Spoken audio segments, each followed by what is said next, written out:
Hello. Hi. So, it's the 23rd of March and it's just gone 9 o'clock. We're at a bit more of a sensible time tonight because we have just watched the Prime Minister's announcement. If you haven't seen it, you might want to get on that. Basically, the whole country has now gone on to official lockdown. So all non-essential businesses have been told to close, and everybody has been told to stay the fuck at home. So they were listening to what I said yesterday, and they've told everybody to stay in. So another thing that is important to say that they have announced today also is that the Home Office / Foreign Secretary has said that everybody who is currently abroad needs to get home as soon as possible because they don't know how long international travel is going to be possible and they don't want people to get stranded. So everybody needs to get the fuck home and stay the fuck home. Yeah, including some friends of ours who are abroad. Yes, we've got some friends in other places. I have a few friends who are sort of permanently in a state of travel. I don't know quite what they're supposed to do either, but that's, I'm afraid, guys, that is for you to work out because I've got too much to think about as it is. So we kind of thought that was coming. I think, like a few friends, sort of having chats with a few people, we sort of thought that's where it was going. But hearing it from the Prime Minister in a very serious, direct address to camera, did make it all feel a little bit more real and a little bit just, I don't know, kind of a bit of a disconnect going on. It's, yeah, literally we just finished watching it, so we're kind of absorbing and just thought now was the time to just show reactions to you guys. I did find myself thinking, like, there must be people who voted for Boris who just thinking, well, I don't know, I used to like him on Have I Got News For You. I don't like this new serious direction that he's gone in. It's... Yeah, not many jokes Not in for tonight. me. Yeah. Bit bossy.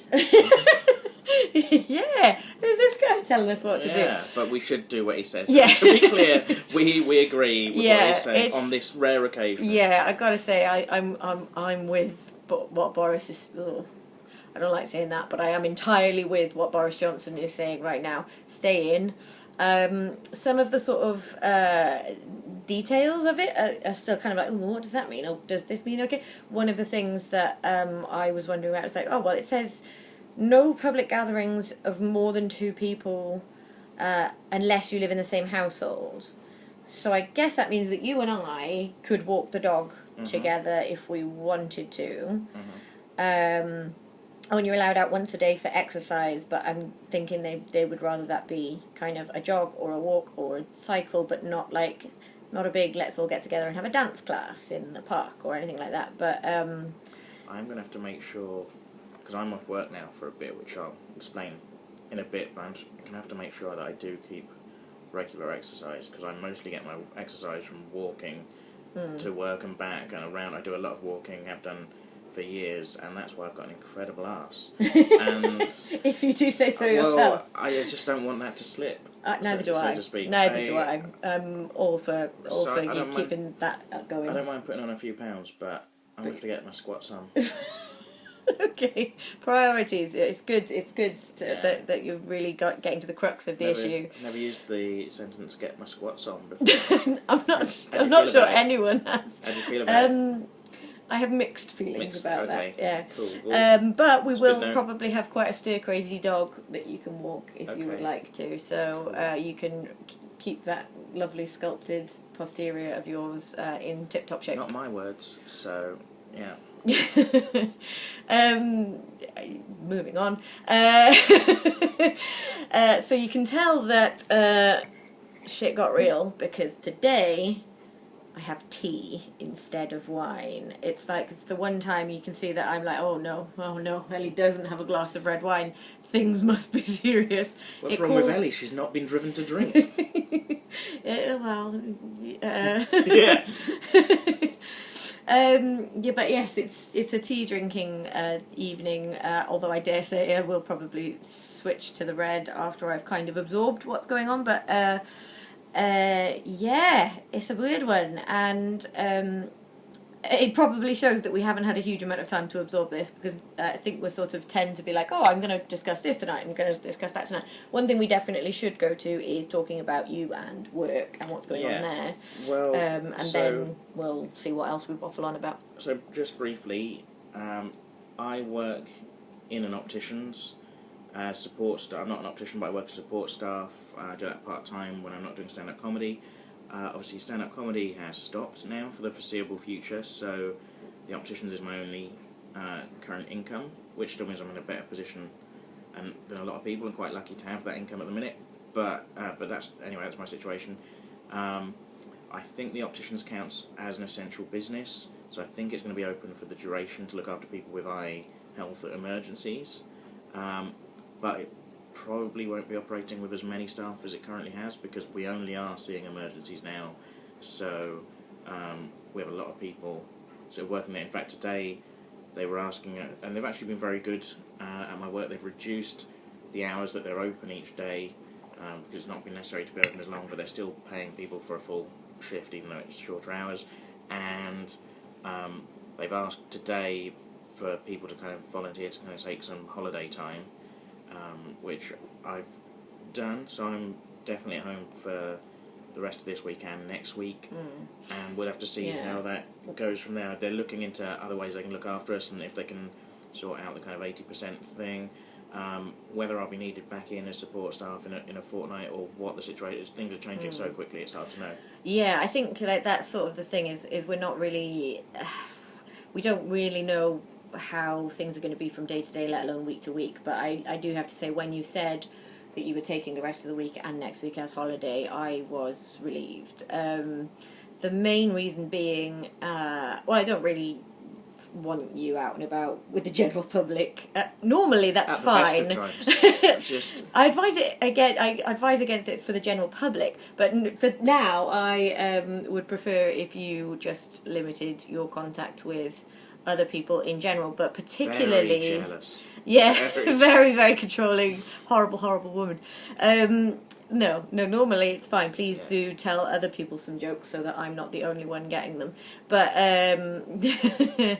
but yeah, for now it's sort of particularly the bit that I was particularly uncomfortable with is you catching a train every day, which they've put onto a reduced service, which makes sense because there's far fewer people travelling, but that does mean those trains that are running have extra people on them, and I just don't think that's a good idea. We live in Newport and I work in Cardiff, so that's why I have to commute if I do go to work, although actually the train today was very quiet.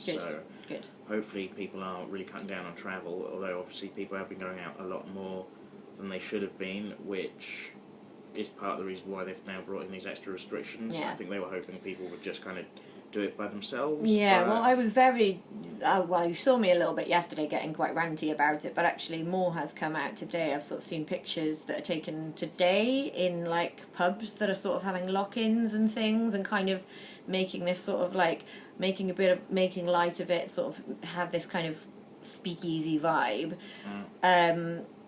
I understand people wanting it not to be as serious as it is, and I also understand people wanting to have a bit of a last hurrah, but it's just irresponsible and it's a dick move. But also, if you're running a pub or a bar or something like that and you have people in, you're putting them at risk, you're putting yourself at risk. It's not worth it. Wanting to go to the pub is bad. Still running and opening a pub is pretty reprehensible, but the only thing I would say is the messaging has been very slow and very mixed, and with Boris Johnson saying not that long ago he was still shaking hands with people, then saying he was looking forward to visiting his mum on Mother's Day, and the message has been changing very quickly. So I kind of wish, like you sort of mentioned earlier, it seriously though, now is the time. Like, we are being told there's no excuse anymore. No, and actually, sort of in very firm terms. The police will have the power to enforce this, which, that hopefully hammers home the seriousness. Going back to what you were just saying, though, I think the message that we've been getting has been a bit mixed. It certainly hasn't been firm enough, and what I would have rather seen is I would have preferred to see him err on the side of caution and be overreacting and sort of saying, don't do it, rather than, oh, well, we recommend you don't do it unless you have to. Because then people are just going, oh, well, I want to, so I'm gonna.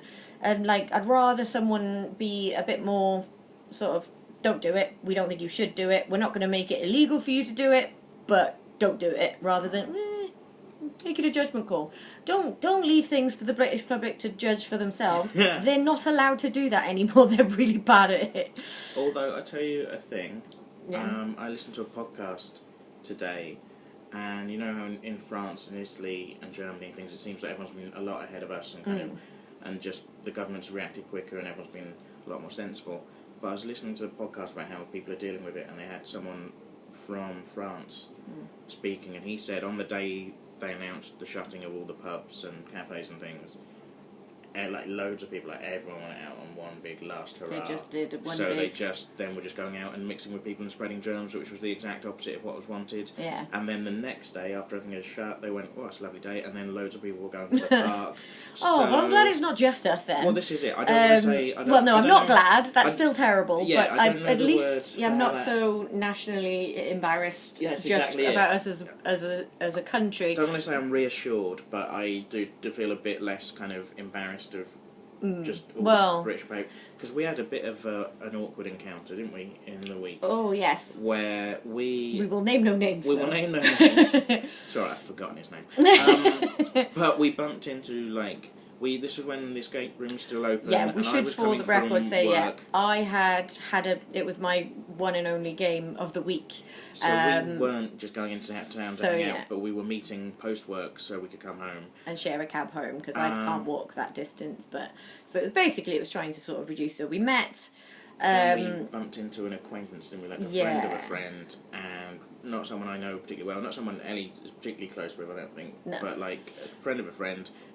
Bit drunk, not taking things particularly seriously with regards to the virus, and then got a little bit agitated with us because we didn't want to shake his hand. Yeah, well, he sort of kept leaning in to make a point, just typical sort of drunk, like, right, the thing is, and then you're like going, eee, and then sort of trying to make a joke of it, and sort of going, yeah, we're not allowed to do that, and like, no, elbow bumps or whatever, and just having to repeatedly, and eventually it did get to sort of a properly in our face. Yeah, really. Saying, don't tell me what to do. And it was just like, oh, but I can though. Please don't touch me. Don't breathe on me. And he was also having admitted that he'd been out and drinking for the last 3 days. And I was just like, oh, God, you have been doing all of the wrong things. And now you're breathing on me. Stop it. And to be honest, guys, even before any of this coronavirus stuff happened, don't touch people who don't want to be touched. No. That's a good rule for life, isn't it? Yeah. That's fair. Well, tell you what, good things that can come out of this. Wash your bloody hands. Don't touch people without their consent. I'm writing these down. I don't know about anyone else. Just let's keep that going. In the end, we had to... Sorry, one of the cats just decided to push something off a shelf for no reason. You're not getting enough attention, Babs. You're alright. Yeah, he's alright. He's fine. But in the end, we had to reach a compromise with this guy, didn't we? And I just gave him a hand job, and then we went. Oh, God. The compromise we made was we left, what we did. Why that had to go to hand jobs? That felt like an unnecessary jump. I don't know what that was. Deeply unnecessary. Yeah. But we're living through difficult times, and unnecessary things are going to happen. Unnecessary hand jobs are going to happen. So many unnecessary... well, let's not suggest that they're all unnecessary. This is not... I thought this was going to be our most serious one yet. I didn't know. And... a friend of mine who is married to a stand-up comedian asked me if I was already getting sick of living with the clown, because they can be, at best, tiresome, I believe were the words, and you know who you are, and her husband, I'm sure, also knows who he is. I thought, no, this is fine, but now I've discovered the more serious the world gets, the more inappropriate jokes you make. That is how I deal with situations, I provide the levity. Right, no, it's... That is. Yeah. if this goes down, if this is something that you guys use to be like, this is how the British public is reacting, I don't know if this is a perfect sample to use for that, but you know, maybe it is. Yeah, I don't know what to do with that. What else did we want to cover? I don't know. Well, normally I was sort of saying that we were going to try and cover the sort of what have we been up to and what's been going on in the real world. We've kind of only been talking about what's been going on outside today. I had my first day, because you were in work today, my first day of being sort of in my own isolation on my own, and I didn't like it. Probably so I'm glad you'll last for a while. Yeah, probably. Which is like no, also, by the way, I've always been quite content in my own company. I do know some people who really just don't like being on their own, and that's fair enough. I've always been like, oh, yeah, that's lovely. I can quite contentedly chuck some music on, have a book, have a bath, you know, pretty happy. Again, until it is enforced, and then it's just the feeling of, oh no, I want to be around other people, and I can't. And no amount of sort of doing it by social media quite scratches the itch, does it? It's sort of, it's nice, and actually I probably am socialising online more with people than I normally would. There's like several chats all going constantly and all sort of, I'm also reaching out to friends of mine who I've got sort of travelling globally just to sort of find out what's going on with them and check that they're okay.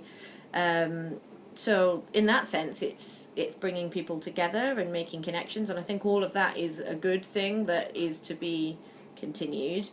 But it's strange. It's a very weird feeling of just literally people who live within a stone's throw. I can't just go and knock on their door and say hello, and just even little things like just the postman delivering a parcel. It's sort of new procedures in place for all of that, which there should be.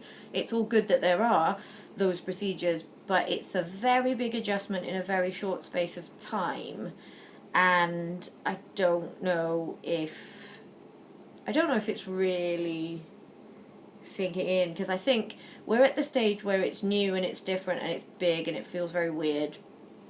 But at some point soon, this is going to become routine and mundane. And I get, they talk about when they originally sort of said that this is happening and there are sort of steps that might need to be taken. The plan was going to be, herd immunity, great idea, terrible idea. But the reason they didn't want to put us on too strict lockdown too soon was going to be that there is quarantine fatigue. So people do what they're supposed to do for a little while, and then they get fed up, and then they go out and do stupid stuff.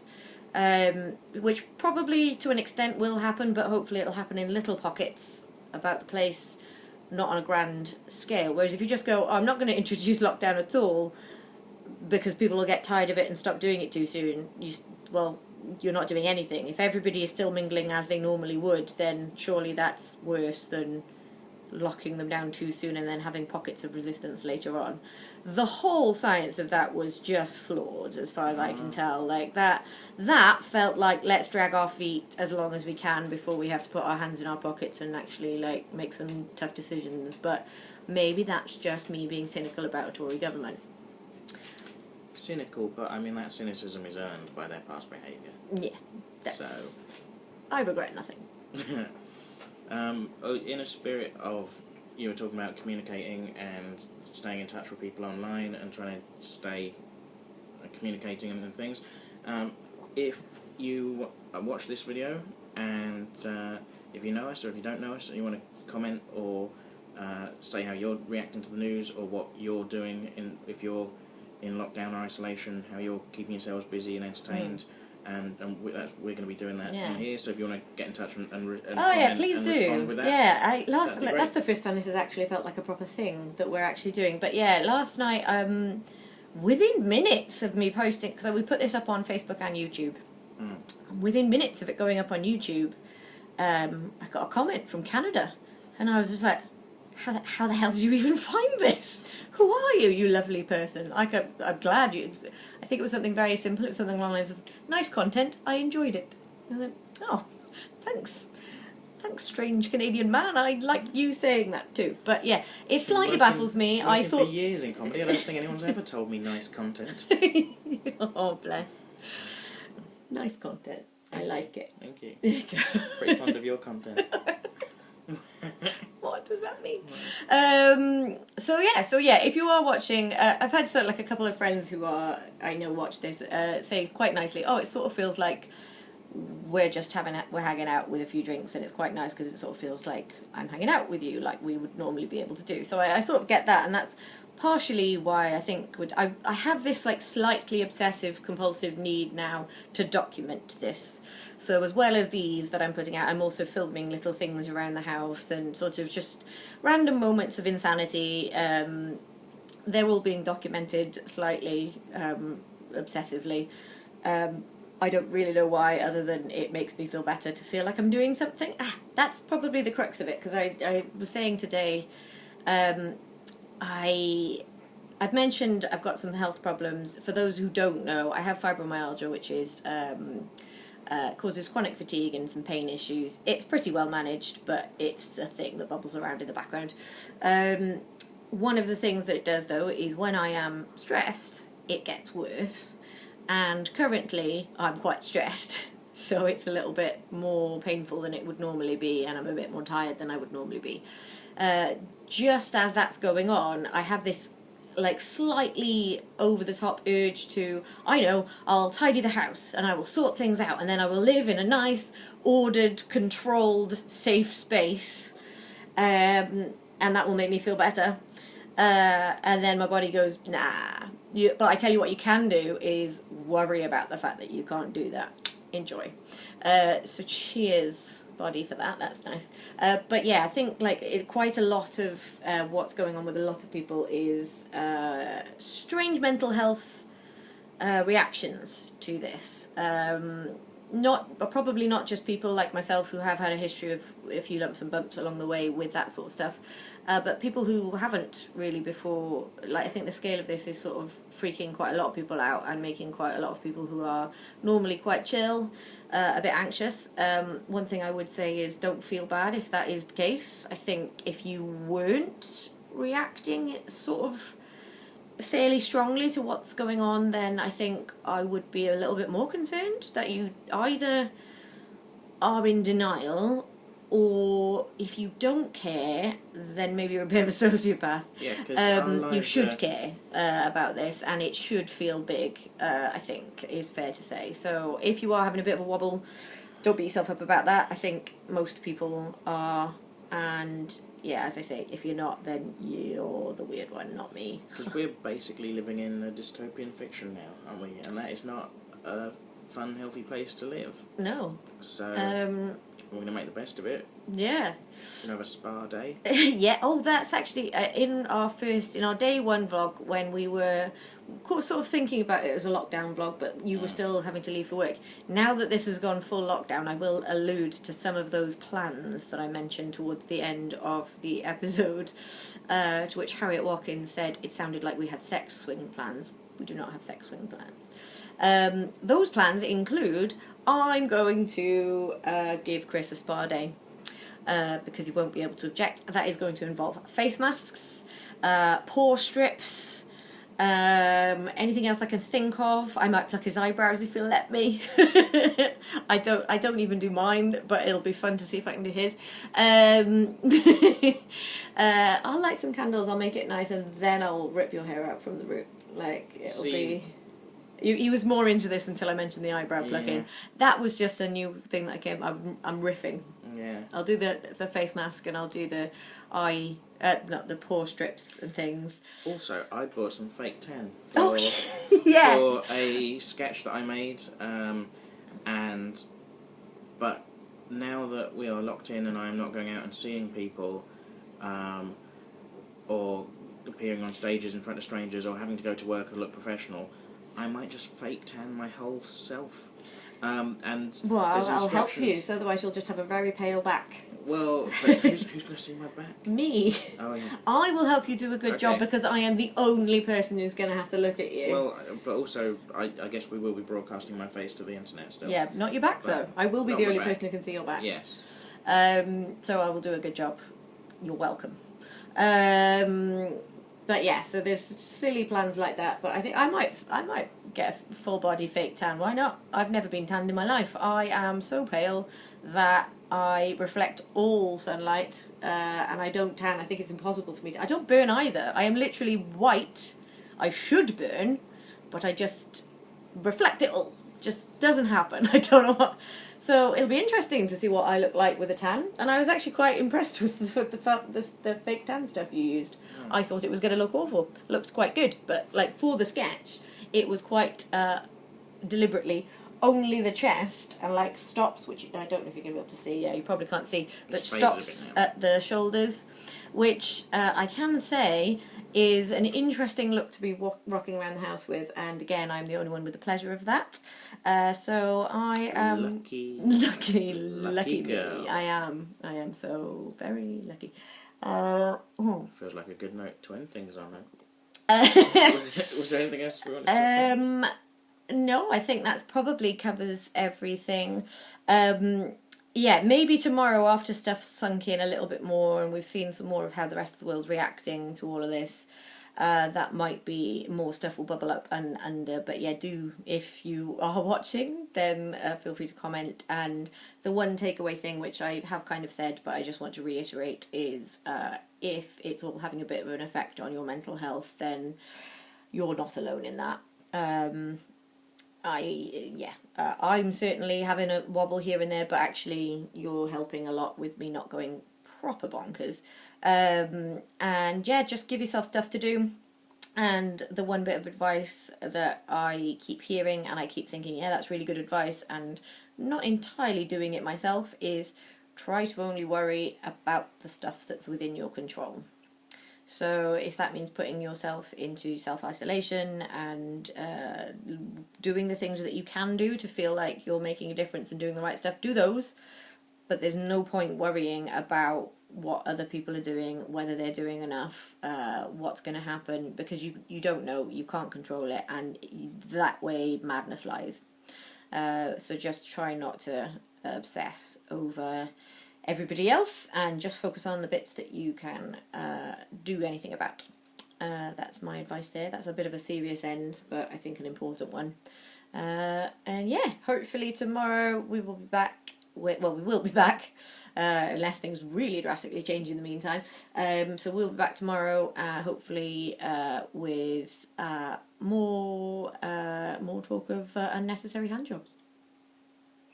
Fingers crossed. Bye. Bye.